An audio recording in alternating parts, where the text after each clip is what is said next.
नमस्ते, मैं हूं मनीष और आप देख रहे हैं दी न्यूज़ नाइनेक्स में आप सभी का स्वागत है। आज हम बिहार के चर्चित डॉक्टर कृष्ण मोहन जी से बात करेंगे, जो बिहार में ठंड बढ़ रही है और इस ठंड में लोग अपनी जान कैसे बचाएं। डॉक्टर भगवान के दूसरे अवतार कहे जाते हैं। सबसे पहले हम डॉक्टर साहब आपका हम बहुत-बहुत स्वागत करते हैं। चलिए, बहुत-बहुत धन्यवाद आपका और आपके दर्शकों को मेरा प्रणाम। डॉक्टर साहब, हमारा सीधा सवाल होगा आपसे, ठंड बढ़ रही है। देखिए ठंडी में ये तो आम बात है कि जो शुगर लेवल है या ब्लड प्रेशर है, ये बढ़ जाता है। इसका कारण है कि जैसे ही ठंडी शुरू होती है, तो जो हमारी नसें हैं, जो पेरिफेरल नसें हैं, जो शरीर के चारों तरफ फैली है, उनमें सिकुड़न आ जाता है। एक तरह से प्रोटेक्टिव मैकेनिज़्म है, जिसकी वजह से ब्लड प्रेशर जो है, वो बढ़ता है। तो जो भी ब्लड प्रेशर के मरीज़ हैं उनको एक तो चाहिए कि रेगुलरली वो अपना ब्लड प्रेशर चेक करते रहें और कोशिश करें कि 140 के नीचे ही उसको मेंटेन करें या 135 के नीचे ही मेंटेन करें। कई बार हम देखते हैं कि गर्मियों में तो बीपी एकदम ठीक चलता है, लेकिन जैसे ही जाड़ा आता है तो बीपी जो है बढ़ जाता है। तो उस समय अगर ज़रूरत पड़े तो आप दवाइयों का डोज़ बढ़ा दीजिए, लेकिन बीपी को हर हाल में आप 140 के नीचे ही मेंटेन करके रखिए। अभी देखा जा रहा है सर कि ठंड में किन्हीं-किन्हीं लोगों का शुगर लेवल बढ़ रहा है और किन्हीं लोगों का शुगर लेवल डाउन हो रहा है। तो जो शुगर के मरीज़ हैं, ख़ासकर जो डायबिटिक हैं, उनके लिए आपके पास क्या सलाह है? देखिए, ज़्यादातर ये होता है कि जाड़े के सीज़न में जो है ब्लड शुगर बढ़ता है, कम तो नहीं होता है, जो नॉर्मल है, जिनको किडनी वगैरह की बीमारी नहीं है, केवल डायबिटीज़ है, आमतौर पे वो बढ़ता है। इसका कारण बहुत सारा है। एक तो ये है कि आदमी जो है चलना-फिरना, मूवमेंट कम कर देता है। जो सुबह एक्सरसाइज करने वाले लोग हैं, वो भी उसको कट कर देते हैं। दूसरा जो खाने-पीने की चीज़ें होती हैं, वो जाड़े में लोग ज़्यादा खाते हैं। चाहे वो मिठाई हो या फिर नमक वाली चीज़ हो, तो ये सब चीज़ ज़्यादा खाते हैं, स्पाइसी चीज़ ज़्यादा खाते हैं, तो इसकी वजह से भी शुगर बढ़ता है। तो उनको भी चाहिए कि अपना शुगर रेगुलरली चेक कराएँ और उसको भी आप जो है फास्टिंग जो है 120 के नीचे और बीपी जो है 180 के नीचे मेंटेन करके रखें। जो भी हम जाड़ों में देखते हैं कि हार्ट अटैक और जो है स्ट्रोक के मामले बढ़ते हैं, उसका कारण 2 ही होता है, ब्लड प्रेशर और शुगर जो है वो अनकंट्रोल हो जाता है। दूसरा जो है जो नसें हैं उनमें कंस्ट्रिक्शन हो जाता है, सिकुड़ाव हो जाता है, जिसकी वजह से ये सारी दिक्कत आती है। अच्छा सर, ये बताइएगा जिनका बीपी हाई होता है और ब्लड प्रेशर हाई होता है और ठंड के समय वो कैसे बचें? हमारे दर्शकों को इनफैक्ट क्लियर कर दीजिए। ये बचने देखिए सबसे पहले तो ऑब्वियस सी बात है कि एक तो ठंडी से ही बच के रहना है। एक तो ठंडी से बच के रहना है, आप प्रॉपर क्लॉथिंग वगैरह पहने, मफलर लगाए, टोपी लगाए, जो भी हो जैकेट पहन के रहें और उसका बीपी कंट्रोल करने का तो 2 ही तरीका है, एक तो आप नमक कम खाएँ, स्पाइसी चीज़ कम खाएँ और दूसरा ज़रूरत हो तो फिर दवाई लें। तीसरा एक्सरसाइज़ है, तो एक्सरसाइज़ में भी अभी जैसे कि अर्ली मॉर्निंग बहुत लोग एक्सरसाइज़ करते हैं, तो उसका सलाह हम लोग नहीं देते हैं, क्योंकि वहाँ पे फिर स्ट्रोक वगैरह की संभावना ज़्यादा रहती है। तो आप जो भी एक्सरसाइज करना है, थोड़ा-सा धूप वगैरह निकले तो उस समय आप एक्टिविटी बढ़ा दें या शाम में एक्टिविटी बढ़ा दें। लेकिन कड़ाके की ठंड में आप मॉर्निंग वॉक के लिए नहीं निकलें। हमारा एक सवाल है सर, जो हर दूसरे घर में समस्या आ गई है, वो है फैटी लीवर। शायद ये लगातार लोग आ रहे होंगे, तो फैटी लीवर से आज के नए जेन ज़ी बच्चे कैसे बचें? जो मेरे 25 साल, 24 साल के बच्चे हैं, वो कैसे बचें? देखिए, ये सारी चीज़ें जो भी आप पूछ रहे हैं, डायबिटीज़ हो, हाइपरटेंशन हो, ओबेसिटी हो या फैटी लिवर, ये सारे एक ही बीमारी के कई पहलू हैं। कैसे है ये? ये मेटाबॉलिक सिंड्रोम है और इसका जो सबसे जो अहम कारण जो है, इम्पोर्टेंट जो कारण है वो मतलब लॉस ऑफ फिजिकल एक्टिविटी। आप फिजिकल एक्टिविटी आज के बच्चों में नहीं है, नहीं के बराबर है। ज़्यादातर लोग मोबाइल में लगे रहते हैं या फिर ऑनलाइन गेमिंग हो गया या जो भी हो सोशल साइट पे, टीवी पे, इसमें ज़्यादातर समय देते हैं। आउटडोर गेम्स जो है बच्चे खेलना काफ़ी हद तक भूल कम, चुका हाँ, कम कर दिए हैं। दूसरा जो जंक फूड है, जो ईटिंग हैबिट्स है, पहले जो था कि हम लोग मल्टीग्रेन खाते थे, बहुत सारी चीज़ें खाते थे, ज्वार हो गया, बाजरा हो गया, मकई हो गया आपका, कोदो हो गया, मड़ुआ हो गया, कई तरह के ग्रेन्स जो लोग खाते थे। अभी देखिए वो सिमट के 2-3 चीज़ों पे आ गया है। या तो आप चावल खाते हैं या फिर आटा खाते हैं या मैदा खाते हैं। ये 3 चीज़ से ही बनी चीज़ें आप ज़्यादातर खा रहे हैं। तो ये जो ईटिंग हैबिट, दूसरा है कि ऑयल का ज़्यादा यूज़ करना, जो नॉन-वेज है इसका ज़्यादा यूज़ करना, रेड मीट खाना, ये सारी चीज़ें जो है यही कारण है, ये सारी मेटाबॉलिक जो सिंड्रोम्स है इसका। दूसरा है कि स्ट्रेसफुल लाइफ़, ये भी एक कारण है। तो ये सारी चीज़ें मिलके इन सारी बीमारियों को जन्म देती है।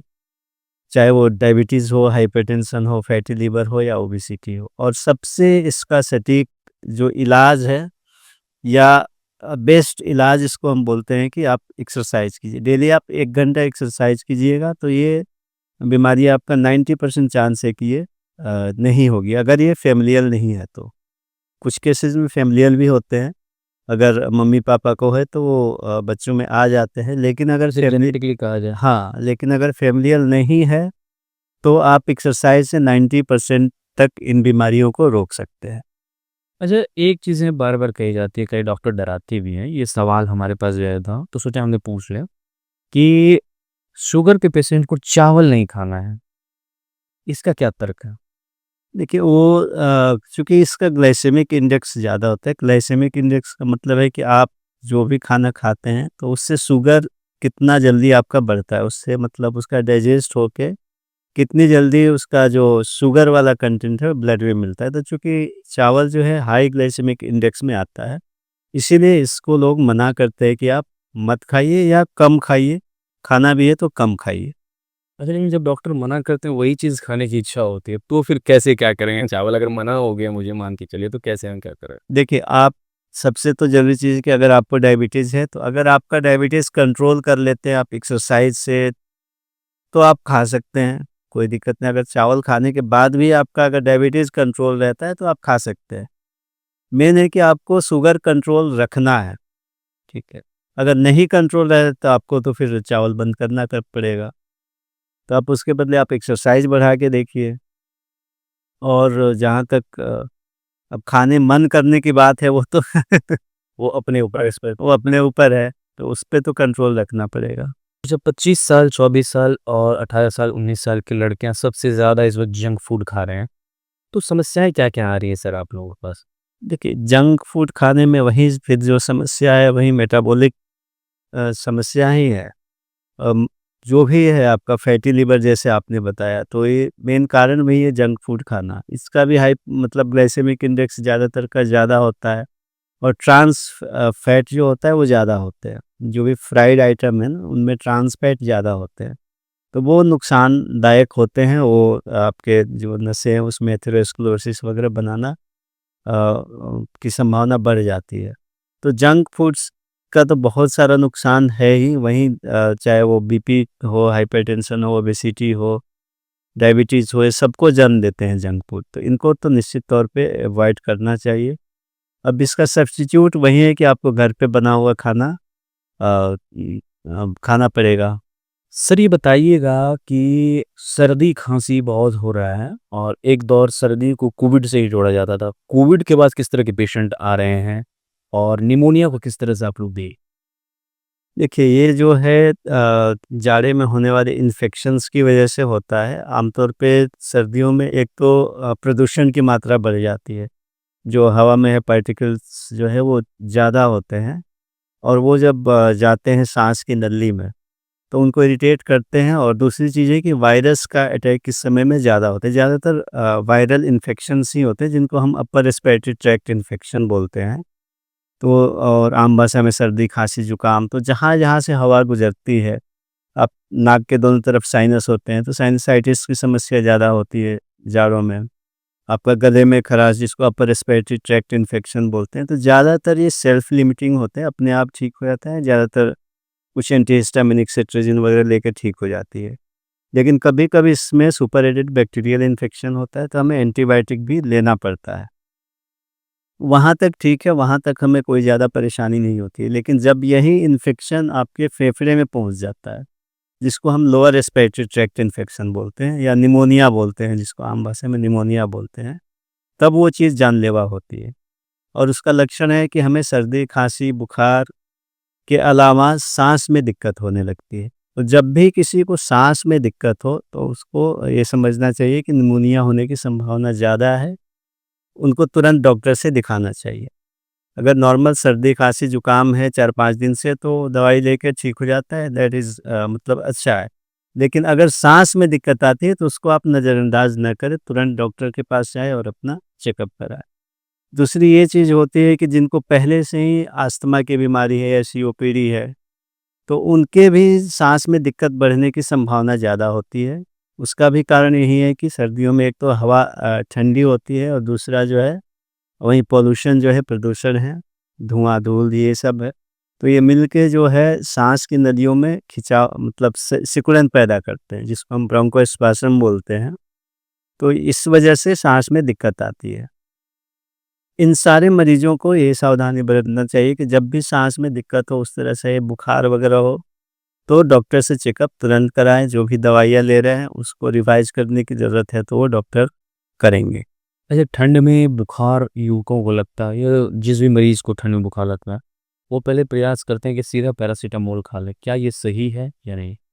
नहीं, एक तरह से सही है, अगर आपको हल्का-फुल्का बुखार है 1-2 दिन से, तो आप ट्राई कर सकते हैं पैरासिटामॉल, क्योंकि 90% केसेज़ में वायरल फ़ीवर होता है, जो 1-2 दिन में ठीक हो जाता है। कई बार थकान की वजह से आ जाता है, तो 1-2 दिन में ठीक हो जाता है। लेकिन इसके साथ अगर कोई भी डेंजर साइन आपको लगता है, तब फिर आपको डॉक्टर से कंसल्ट करना चाहिए। डेंजर साइन के इन द सेंस है कि आपको बहुत तेज़ हेडेक हो जाए, उल्टी होने लगे, या जो कि मलेरिया की शिकायतें हाँ, हों? जो कि आपको दिमागी बुखार के लक्षण होते हैं। बहुत ज़्यादा लूज़ स्टूल हो, खाँसी हो बहुत ज़्यादा, साँस में दिक्कत हो, तो चक्कर आए, तो इस इन कंडीशन में आपको तुरंत डॉक्टर को दिखाना चाहिए। अगर केवल बुखार है हल्का-फुल्का, तो आप ट्राई कर सकते हैं। उतना रिस्क ले सकते हाँ, हैं। आखिरी और सबसे महत्वपूर्ण सवाल सर पूछ लेते हैं ठंड को लेकर के। ठंड में ज़ोरों में दर्द उठना शुरू हो जाता है, इससे कैसे बचें?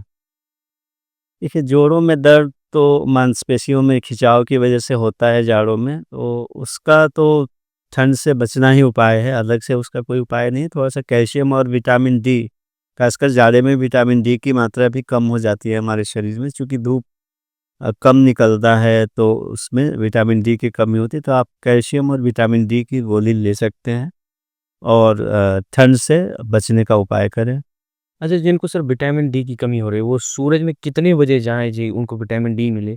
कई लोग कहते हैं कि 12 बजे दिन में भी आप रह सकते हैं, क्या ऐसा संभव है? नहीं, नहीं, इसका कोई सर्टेन टाइम पीरियड है सन का भी है? देखिए सर्टेन टाइम वो तो मौसम के हिसाब से अलग-अलग है, लेकिन आपको जो भी है कि 10-11 बजे के लगभग आप और बात तो है। हाँ, सनबाथ आप ले सकते हैं, तो उसमें काफ़ी मात्रा में आपको विटामिन डी मिलने की संभावना रहती है। थोड़ा-सा ऑयल लगा लें शरीर के ऊपर और खुले बदन आप धूप में रहें आधे घंटे तक, तो उससे काफ़ी हद तक ये समस्या दूर हो जाती है।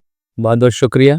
हमारे साथ थे डॉक्टर कृष्ण मोहन जी, जिन्होंने बात रखी इस ठंड में मरीजों को कैसे अपना ध्यान रखना है। बहरहाल दर्शकों, आपको हमारा ये इंटरव्यू कैसा लगा, आप अपनी राय हमारी कमेंट बॉक्स में ज़रूर दें।